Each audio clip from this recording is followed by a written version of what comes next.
We want originals.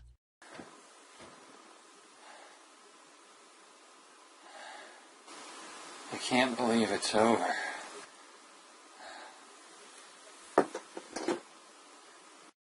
Allow me to tell you the woeful tale which led to this situation. The story begins a mere 6 hours prior to the situation which you've just seen. I was in an inexplicable slump, experiencing a dreadful spell of insomnia, beholding the splendor of the intoxicating full moon's glow. I began watching a movie to pass the time along. The 2-hour movie did little to cure my insomnia, however. If anything, my problem was exacerbated to a much stronger level due to my emotional attachment to the thrilling movie I had just watched. It was a revenge tale. I am normally not one for succumbing to the animalistic ideology of revenge, but the movie had an unnaturally powerful effect on me, longing for the protagonist to exact his revenge against his enemy, which he did not. Perhaps it was the illuminating moonlight assimilating into my subconscious which was causing this irregular mentality to take hold of me. Regardless of the reason, I remained restless after such a longing for revenge which was never satisfied. Even when I tried to imagine less violent thoughts, I was unable to lull myself to sleep. I knew I was sleepy, but I simply couldn't sleep. The more my mind raced, the less fixed on the film and on revenge I became. Finally, after a time, I seemed to have moved on from the thought, and flopped onto my side to attempt to rest at last. It was then that, by mere chance, the glow of the moonlight was faintly illuminating directly where I had placed my gaze, which was on the wall, right next to my bed.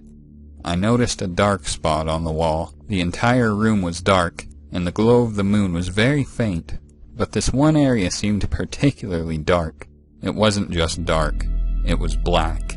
The areas surrounding the suspicious shadow were a dark gray or blue, but this area was unnaturally dark. I imagined that going so long without rest, my mind was simply playing tricks on me, and that any further unintended breaks in my sleeping habit would be all the more detrimental to my well-being.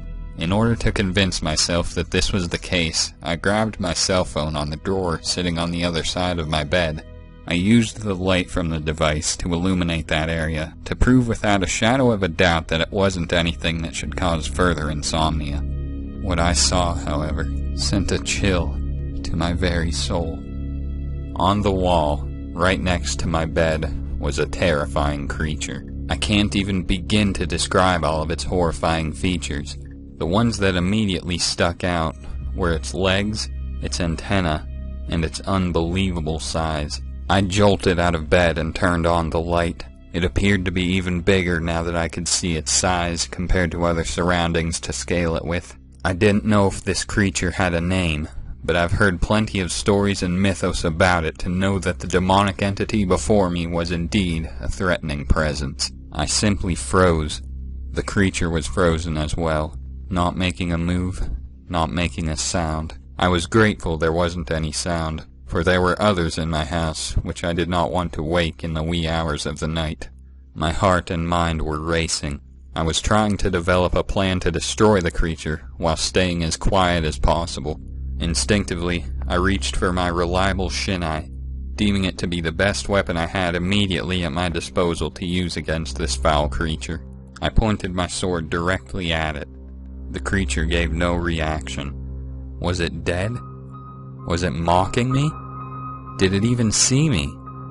Those were all questions racing in my head, along with too many other thoughts to name. I inched the sword closer and closer. I noticed how much the shinai was shaking due to my fear-induced trembling hands. With no more than 5 inches between the tip of the shinai and the creature, I stopped to regain my composure, the sword now shaking so rapidly that I was losing my confidence. A minute passed. After some deep breaths, my focus returned, and the shinai became still again. The creature was equally as still. It had to have seen the impending strike I was about to make upon it, yet it showed no signs of any defense mechanism. Was it truly not afraid of me? I didn't want to strike out of fear that this was the case, but I knew that this creature would be the death of me if I did not strike swiftly. I took one more deep breath and lunged forward. I struck the creature's lower body. To my horror, it didn't die as swiftly as I had hoped. Instead, it simply fell to the ground, in between my bed and the wall. I pulled my shinai back, in disbelief. On the tip of the sword was one of the creature's legs, still wriggling.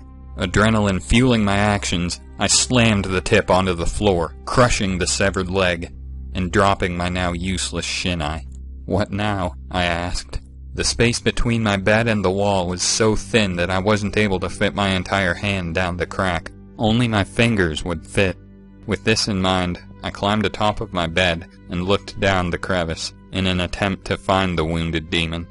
It was no use, however. Even with the light on, the area was so black that I couldn't see anything, and the light from my cell phone wouldn't provide an efficient enough light source to see down in those depths. My heart was racing like it hadn't done in a very long time. Should I just try to go to sleep? I'll never find it now, I thought.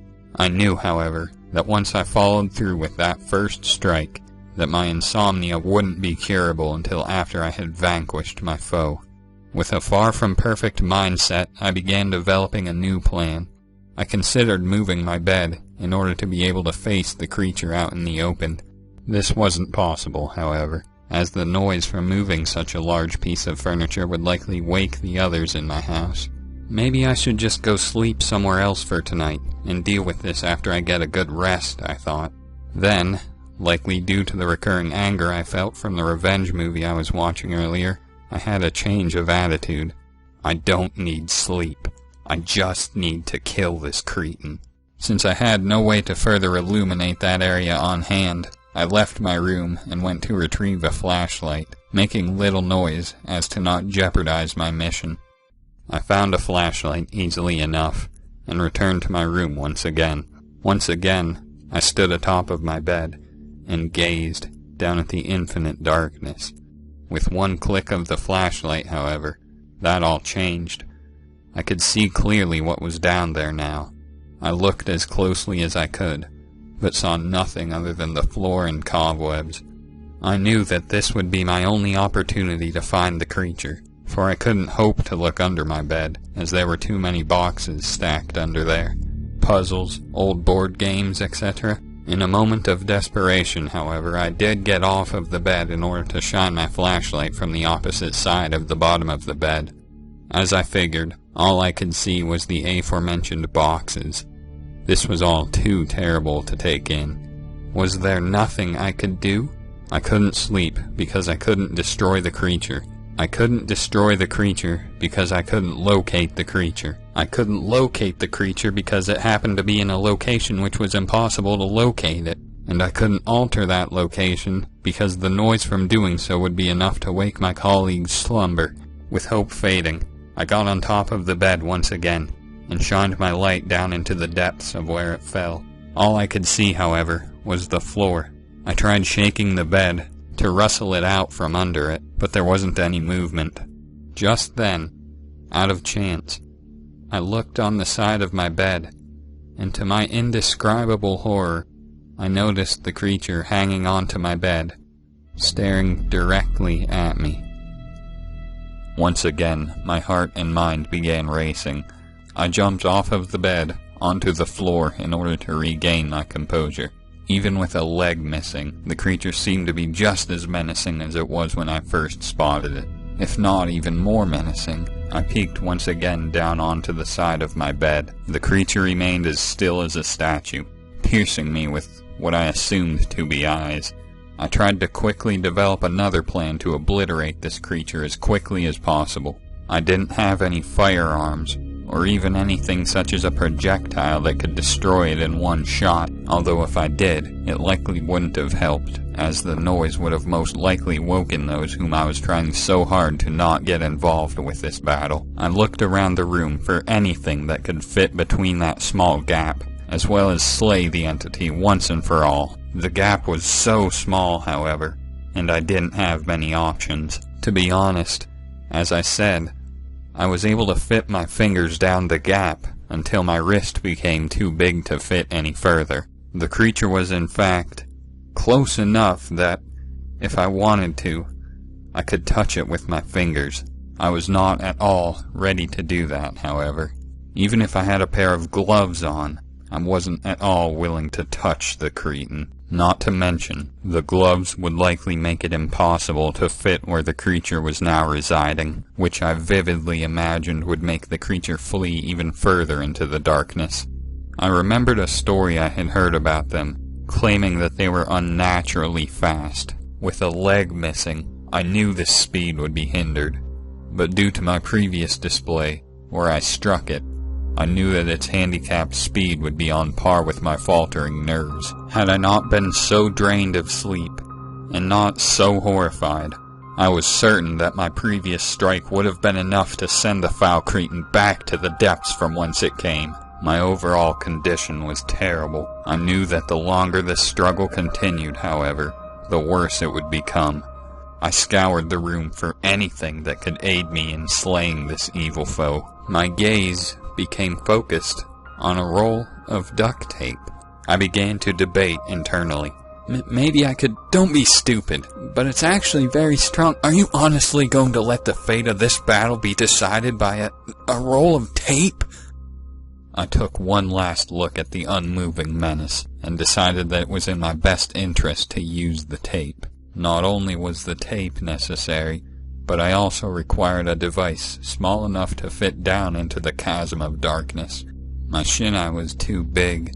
My other swords were too impractical for this situation. Within my pile of swords, however, was a thin, plastic toy sword, one I wasn't even sure why I still had in my possession. Was it because this plastic sword was destined to aid me in defeating this malicious cretin? I hadn't the time to answer that question. Time was of the essence. I grabbed the sword and proceeded to wrap strings of tape around the tip of the plastic blade. My makeshift weapon was now complete, for whatever I touched was sealed to the blade. There was little doubt that even this foul creature would be powerless to foil this plan.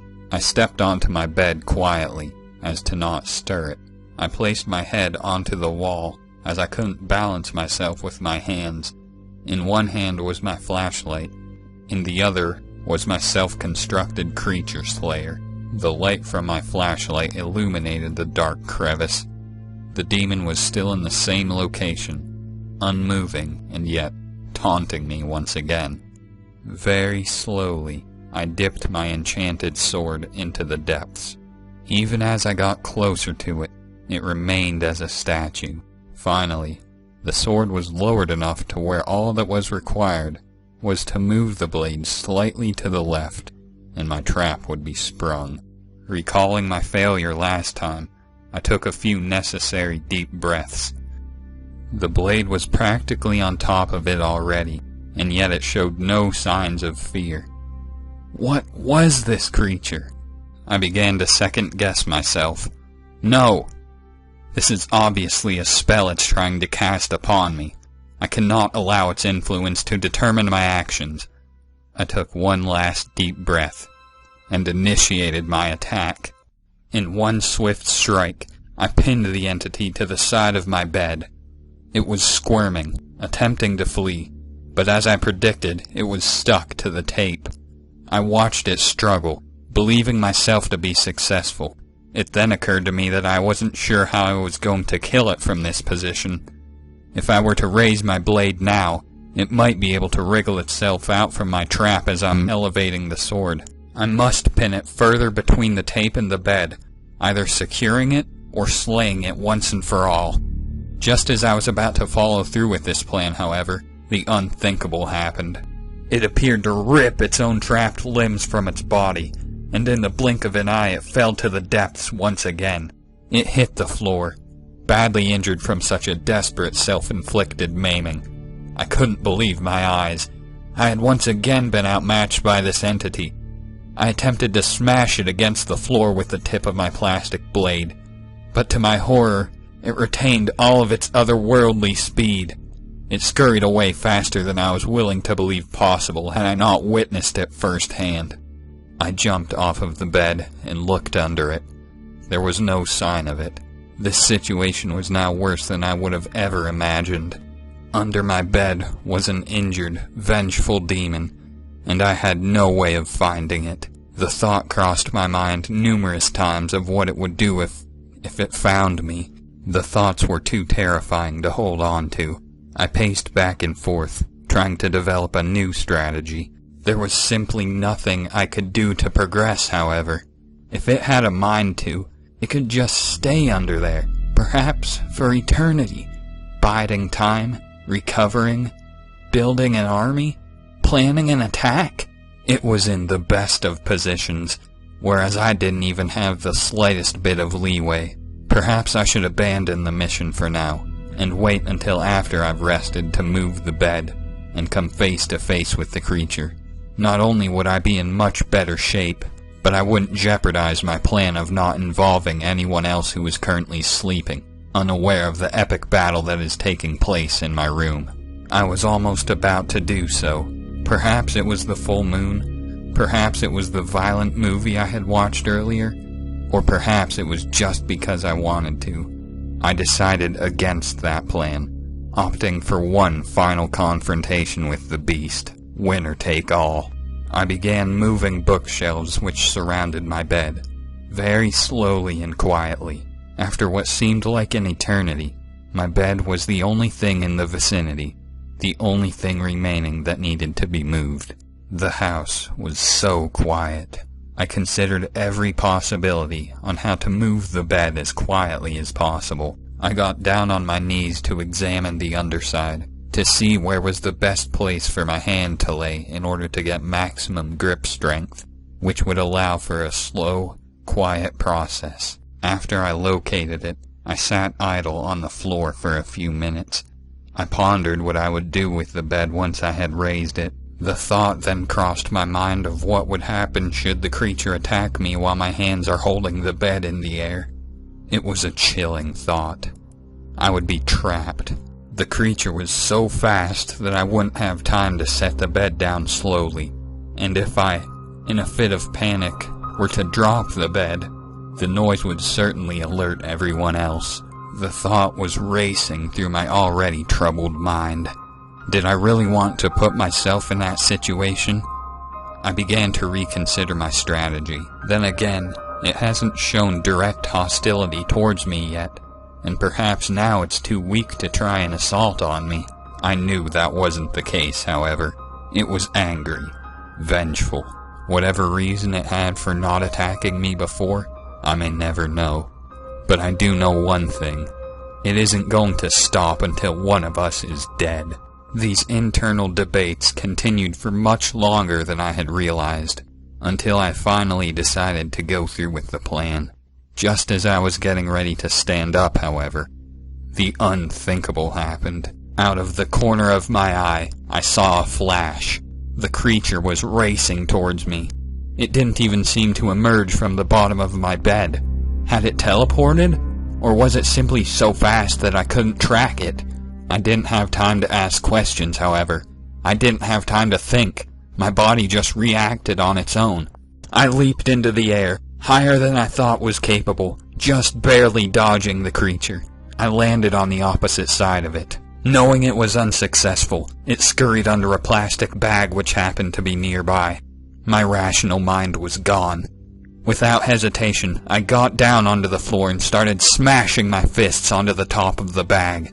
After about 10 strikes, I lifted the bag up. The creature hadn't been touched, and it tried to make another break for it. Before I could process what happened, though, I slammed my fist down onto the wretched creature. Time froze momentarily. Then abruptly, it returned, as did my sanity. I lifted my hand back into the air. Black liquid was spread across my knuckles. On the floor was a pile of the same liquid, with what appeared to be a carcass laying inside the pool of slime. Having vanquished my enemy, I laid down against my door for a much-needed, much-deserved rest. I never did tell anyone about the battle I fought, about the demon I had slain. They probably wouldn't believe me anyway. As fate would have it, however, I did manage to get a picture of the creature with my cell phone before I even made that first strike.